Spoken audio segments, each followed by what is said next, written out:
ಮೂರು ವರ್ಷ ಬಿಟ್ಟಿದ್ದೆ ಸಿದ್ದರಾಮಯ್ಯ ಸಾಹೇಬ್ರು ಸಿಎಂ ಆಗಲಿ, ಕರ್ನಾಟಕ ಸರ್ಕಾರ ಅಧಿಕಾರಕ್ಕೆ ಬರ್ಲಿ ಅಂತ. ಅವಾಗೂ ಕೂಡ 2-3 ದಿವಸ ಕಷ್ಟ ಆಯ್ತು ಕುಡ್ಚಿದಿ ತೋರ್ಸಾಕೆ. ಅವಾಗ ಯಾವಾಗ ನೀವು ನ್ಯೂಸ್ದವರು ಟಿವಿಯವರು ತೋರ್ಸಿದ್ರಿ ಸಿಎಂ ಸಿದ್ದರಾಮಯ್ಯ ಸಾಹೇಬ್ರು ಅಂತ, ಸಾಹೇಬ್ರ ಮನಿ ಮುಂದೆ ಖುಷಿಯಾಗಿ ನಾವು ಬಹಳ ಡ್ಯಾನ್ಸ್ ಮಾಡಿದ್ವಿ. ಈಗ ಖುಷಿದಿಂದ ಇಲ್ಲ, ಸಾಹೇಬ್ರು ಖುಷಿದಿಂದ ಕುರ್ಚಿ ಬಿಟ್ಕೊಟ್ರು. ಬಟ್ ನಮ್ಗೆ ಅಭಿಮಾನಿಗಳಿಗೆ ಬಹಳ ದುಃಖ ಆಗ್ತಾ ಇದೆ. ಯಾಕಂದ್ರೆ ಸ್ವಂತ ಮಗನ್ ಕಳ್ಕೊಂಡ್ರೆ ಕೂಡ ರಾಜ್ಯದಲ್ಲಿ 2ನೇ ಬಾರಿ ಸಿಎಂ ಆಗಿ 2ನೇ ದಿವಸ ರಾಜ್ಯ ಆಳಿದ ನಾಯಕ ಭಾರತ ದೇಶದಲ್ಲಿ ಯಾರೂ ನೋಡಕ್ ಸಿಗಲ್ಲ.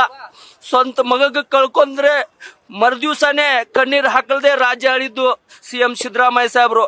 ಮಹಾರಾಷ್ಟ್ರಕ್ಕೆ 19 ಪ್ರಚಾರಕ್ಕೆ ಹೋದಾಗ ಮಹಾರಾಷ್ಟ್ರ ಸಾಂಗ್ಲಿದಿಂದ ಸೋಲಾಪುರ್ಗೆ ಹೋಗ್ಬೇಕಾಗಿತ್ತು. ಸರ್ ಟಿಪ್ಪಣಿ ಹಂಗ್ ಮಾಡುದ್ರಿ ಸರ್, ಆಯ್ತಪ್ಪ ಹೆಲಿಕಾಪ್ಟರ್ ದಲ್ಲಿ ತಗೋ ಅಂದ್ರು. ಅಂತ ನಾಯಕ ಭಾರತ ದೇಶದಲ್ಲಿ ಯಾರು ಸಿಗಲ್ಲ, ಪಾರ್ಟಿಯಲ್ಲೂ ಸಿಗಲ್ಲ, ಮತ್ತು ದೀನ ದಲಿತರ ಧೀಮಂತ ನಾಯಕಗಳಿಗೂ ಯಾರು ಸಿಗಲ್ಲ ಸಿದ್ದರಾಮಯ್ಯ ಸಾಹೇಬ್ರಂತ ನಾಯಕರು.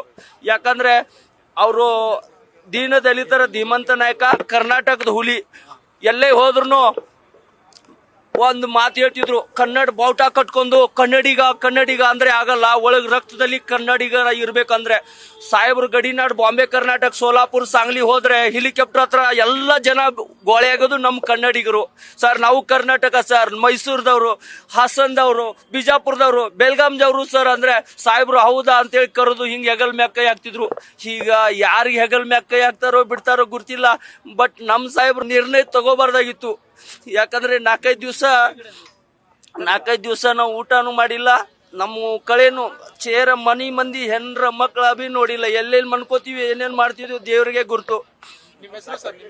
ನಮ್ದು ಹೆಸರು ಸಂತೋಷ್ ಇಟ್ಟುಬ ಚೊರಮಲೆ, ಪಕ್ಕ ಕರ್ನಾಟಕ ಮಹಾರಾಷ್ಟ್ರ ಬೈಕ್ ಮ್ಯಾಗ ರಾಜ್ಯಾದ್ಯಂತ ಸಿದ್ದರಾಮಯ್ಯ ಸಾಹೇಬರ ಅಭಿಮಾನಿ. ನ್ಯೂಸ್ ಫಸ್ಟ್ ನಿರ್ಭೀತಿಯಿಂದ ನಿಮ್ಮ ಪರವಾಗಿ.